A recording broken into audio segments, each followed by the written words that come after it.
avoir dialogué avec pas mal de viticulteurs, en Médoc plus spécialement, c'est sûr qu'il y a un manque de lisibilité de la filière, d'une manière générale. C'est une filière qui est passée du lasagne au millefeuille. C'est une filière compliquée sur laquelle on a du mal à se repérer, et on le voit bien au niveau national.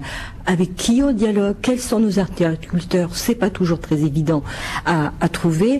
Au niveau de CIVB, je pense, et c'est les retours, qu'il y a besoin peut-être d'une plus grande proximité avec les viticulteurs, qui ne nient pas les campagnes de commercialisation à l'international, mais qui ont peut-être besoin d'une écoute plus proche par rapport à des problématiques qui, j'entends bien la grêle, mais enfin qui court depuis un certain nombre d'années. Et il faut aussi que ce CIVB puisse apporter, je ne le lis pas moi, mais c'est pas à l'encontre du CIVB, je ne vois pas quel choix la viticulture a pris aujourd'hui. On voit les marchés émergents qui vont sur la demande, ils s'adaptent à la demande. En France, on n'en est pas à ce niveau-là. On produit, on est sur une offre, et après on a énormément de mal sur la commercialisation.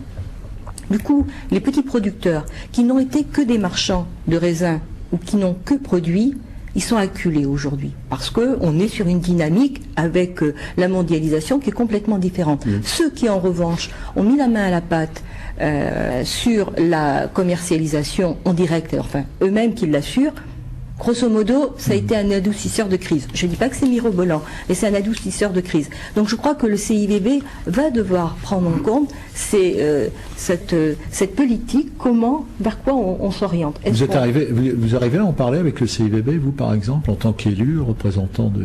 On a souvent quand même des contacts, et on l'a eu notamment, enfin moi pour ma part, j'ai plutôt eu le contact avec le CIVB lorsque nous avons discuté de la publicité sur Internet. Oui. Là aussi, je parle du CIVB, mais il faudra bien aussi que la réglementation française arrête de se tirer des coups de pied, des coups de fusil dans le pied, parce qu'on a bien vu... Pascal Gault, la crise, elle n'est pas nouvelle, elle date de 2000, donc on ne découvre pas. Et que fait le politique depuis presque 10 ans? Déjà, le politique, il doit surveiller de près ce que fait le CM20 à Bruxelles, parce que Madame Fischer-Boel n'est pas une tendre, elle est sur une politique de globalisation, et on n'est pas du tout, on a beaucoup de mal à imposer nos terroirs. Donc là, il va falloir effectivement prendre des décisions. Est-ce qu'on va sur une marque, comme a fait le champagne, ou est-ce qu'on va sur les AOC, la différence des AOC? Et est-ce que chacun va faire sa petite cuisine dans ses territoires, alors que les autres auront plutôt cette vision globale? Je n'ai pas la réponse, mais c'est une question qu'il faut sérieusement se poser. Il faut qu'on allège également la réglementation. On a des lourdeurs administratives, mais terribles, là aussi, par rapport à la concurrence. On est bien trop compliqué en France. C'est-à-dire, vous parlez des chartes AOC qui sont trop contraignantes, oui, et même toutes les contraintes au niveau de l'étiquetage, au niveau de la circulation. Quand on annonce 1 millier de petites propriétaires en difficulté aujourd'hui en Gironde, c'est un chiffre qui est vrai. Qui est vrai. Et alors, qu'est-ce qui peut se passer là? On peut craindre quoi? Qu'il y ait une requalification du vignoble? Je crois qu'on risque de mettre la clé sous le paillasson dans un certain nombre d'exploitations, ça c'est sûr. Il y a beaucoup de viticulteurs qui sont acculés financièrement, et donc il y aura de la casse, ça il faut pas le nier.